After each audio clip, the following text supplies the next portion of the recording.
welcome to the show where we share the stories of the many who intersect with our healthcare system but are rarely heard from. My name is Kevin Poe, founder and editor of Kevin MD. Rate and review the show at kevinmd.com/rate. Subscribe at kevinmd.com/follow. Today in the show, we have Laura Fortner. She is an obstetrician gynecologist, and her Kevin MD article is titled Avoiding Medical Malpractice in the Wake of the Pandemic. Laura, welcome to the show. Thanks for having me. I'm excited to be here. We'll get into your article in a little bit. First off, briefly share your story and journey to where you are today.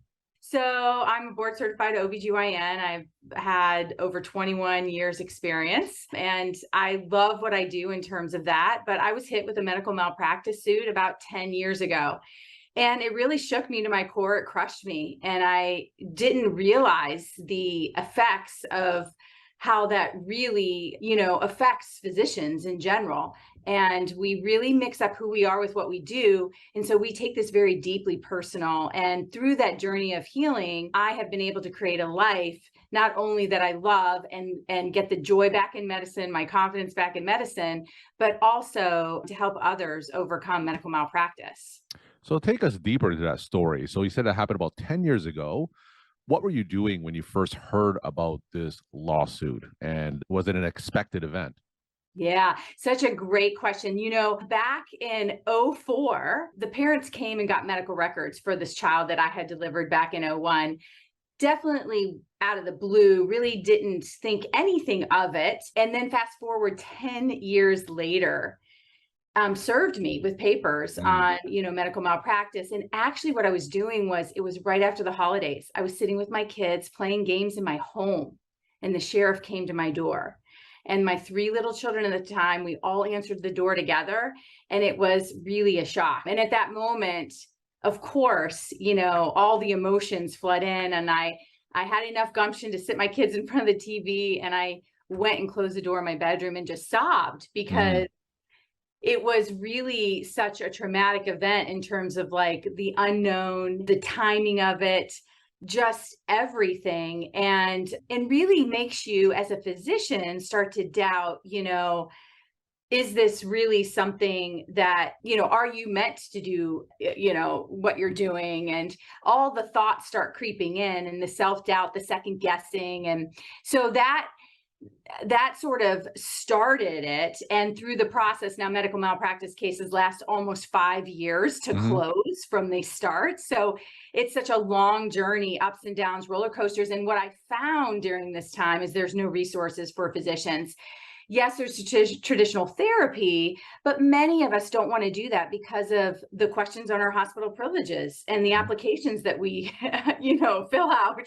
Many of us don't want to do those things. And I really didn't have a resource to go to, someone to talk to, someone to help with my journey. And there's a big gap in that. And that's what I'm feeling today. So when you were experiencing this event, you said that you had no one to turn to. So in general, like what happened next? Like who guided you at all through that process? Yeah, so let's talk about that. So when something like this happens with a physician, the first thing you do is you call your insurance company and then they assign you a lawyer and then you talk to your lawyer. Now, those people are great at what they want to achieve in this, right? But they're not an advocate for the physician in terms of their emotional distress. They are for winning the case and how they're going to do that and strategy and all those things. But in terms of like the emotional toll it takes, they're really not the people to help you through that.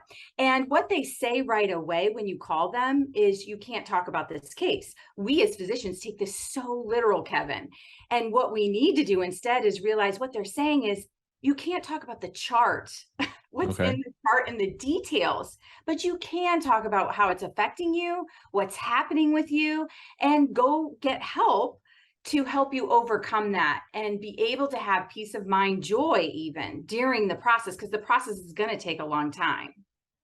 And you talk more about next steps and what you've learned from this event in the Kevin MD article titled Avoiding Medical Practice in the Wake of the Pandemic. So you've learned clearly a lot from this experience. So what kind of tips and advice can you share that you wrote about in the article? Yeah, so a lot of the article I did write in the beginning about how to avoid litigation, and I use avoid as an acronym, and I kind of go through it. It's a great advice in terms of like how to avoid. But The reality is most of us in high risk specialties and even low risk specialties, we have a very high chance of getting sued in our career. So the stats are 75% low risk specialties, 99% high risk specialties. So it's a normal, what I'm trying to do is normalize the conversation because it is normal. It is normal to be sued. It's normal to feel the feelings that we have with anger, shame, self-doubt, lack of confidence. Like all those things are very normal to happen. It's what you choose to do with those things is if you want to sit and spin the entire time or you want to change that. And so most of the article is about the preventative side, which is what most of us get in terms of our coursework, right? We get a lot of preventative coursework in our world for CME, but then we don't get any coursework on when this happens, what do we do next? And that's sort of the gap. All right. So you use AVOID as an acronym that kind of summarizes those 5 tips. So let's get into each one of those and kind of explain what they mean. Yeah. So A is attitude. And so the thing is showing your attitude in a really good way. It's really about what the patients perceive, and attitude is everything. Communication is everything. And we all know this by all the research. The number one reason why people sue us is because they felt like we were dishonest or there was a secret we were hiding or we weren't telling the full story. And so really that attitude and giving that to patients is really, making sure that you're in a state of mind where you're compassion, showing empathy, right? Sure. And B is valuing their perspective, valuing that patient's perspective, sitting in their shoes. If something happened in the office that they were unaware of, that perhaps, made them angry or frustrated, right? And then your nurse comes and tells you this person is frustrated because of what just happened outside or whatever. I want you to sit in their shoes before you walk in to give them compassion, feel where they're coming from. If there was a complication in surgery, same thing. It's very important to show your empathy, and listening is probably the best advice I could give you, is listening more than you talk. Patients just want to feel heard most of the time. The O stands for operate in systems. So what I mean by that is you are, everything has a system in your office. It doesn't look messy. When things are messy and miscommunication happens, if you're doing telephone calls back to patients all in different ways, it doesn't look so hot. If it's the same way, documented the same way, you have an itemized list of what to ask for, those kind of things, that is a system. You want a system for everything, a system for instructions, a system for how you inform consent somebody to surgery. All that needs to be in place and system oriented in your office. The I is initiate self-care. This is so important for us as physicians. We take care of people. That's what we love to do. We love to help people. We do that at the expense of ourselves. Most of us sacrifice our time, our home life for what we do, and we do not take care of ourselves. A happy physician, a physician with really good self-care, is a way better physician for patients. It just goes both ways, right? And then D, of course, is document, document, document, and document clearly. I think the best advice I could give you, because especially with Epic and the EMR systems out there and the timed processes, they can now track every time you go into a chart.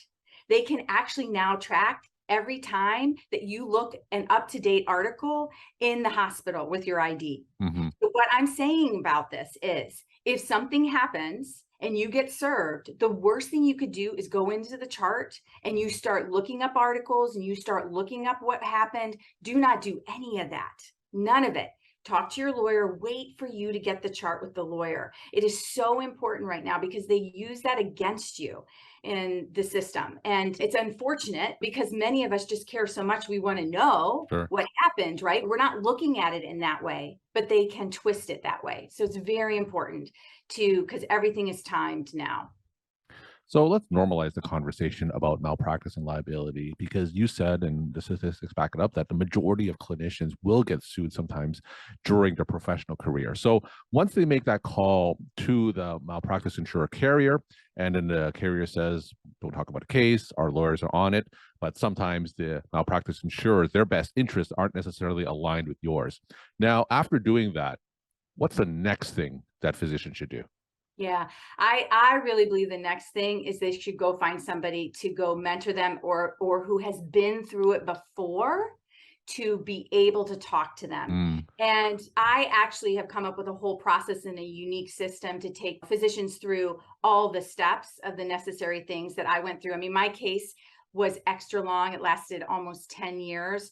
That's not normal. It's, again, 5 years normally cases, but I went through every process of the legal gamut. Sure.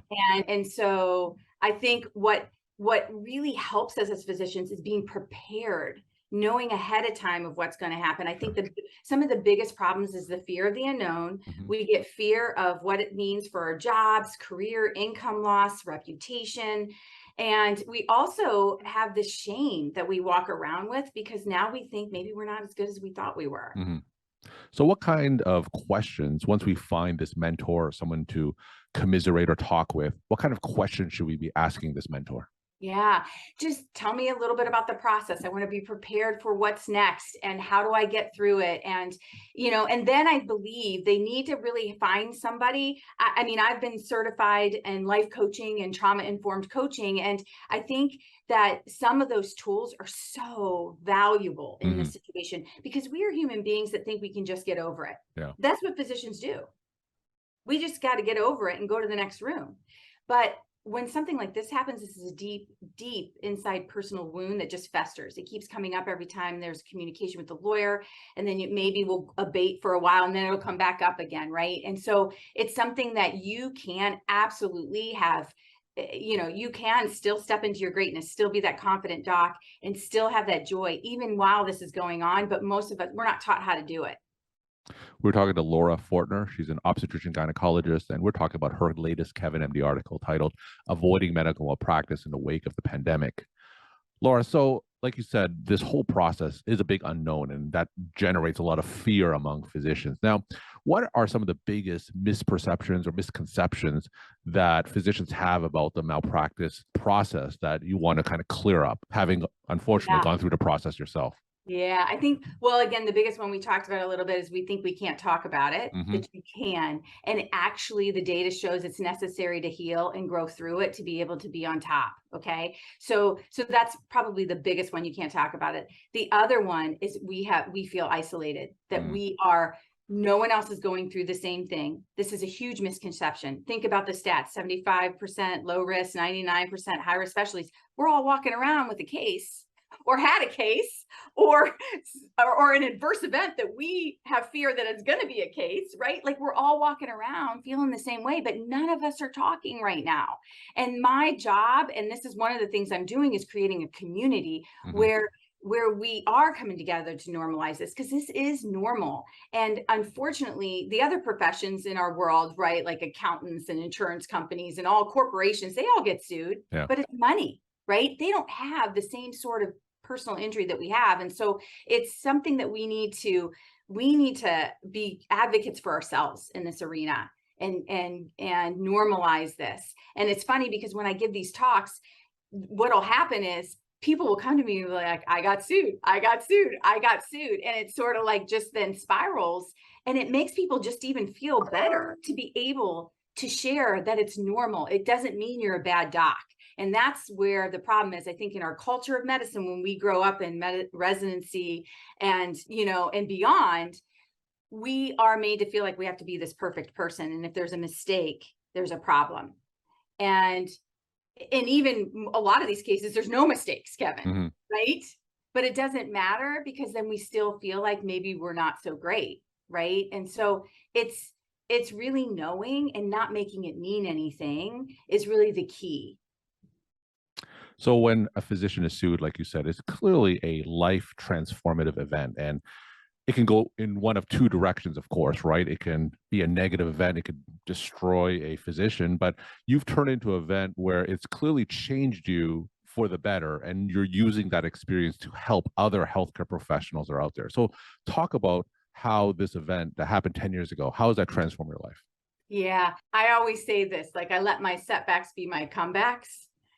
And it takes a while. I mean, it took me a while. I did sit in the stuff, being stuck and unhappy for so long. And when I finally learned I could take my own power back everything transformed for me. And what I realized is then I had friends asking to help them get through it because they were going through it. And I'm like, of course I'm going to help you, you know?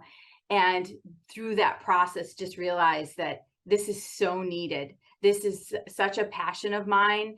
It's something that I think this is the rest of my life's work. I want to advocate for this. I want us in medicine to feel safe in this arena.